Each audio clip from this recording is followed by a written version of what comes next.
It was a day of protests that culminated in moments of violence. Supporters of the far-right anti-Islamic group Pegida had been demonstrating against the asylum policies of the government and those who carried out the sexual violence here on New Year's Eve. But in the event, some of their followers ended up throwing bottles, stones and other objects at police. In their turn, the police responded with water cannon to try to restore calm.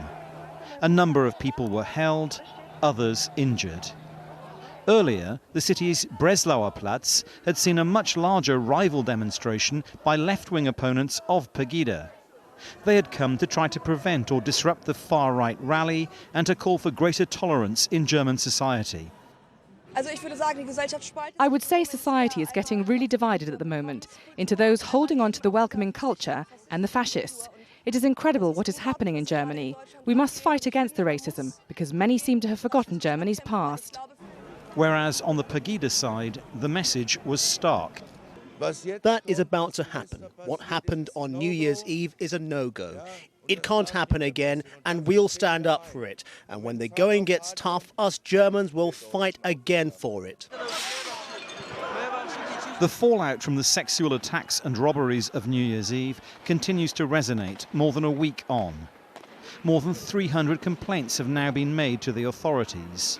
One young woman told me how a female friend of hers was groped and that she herself was threatened. I was really afraid and was really insecure, which is not like me, and didn't know how to react. I didn't know how to respond and just started staring at the floor. I was afraid of the looks.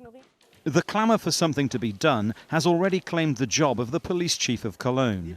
Now, the Chancellor Angela Merkel says the law needs to be strengthened so that if refugees commit serious crimes, they can more easily be deported. It's in the Germans' best interests, but also in those of the vast majority of refugees who arrived here, and it is very important.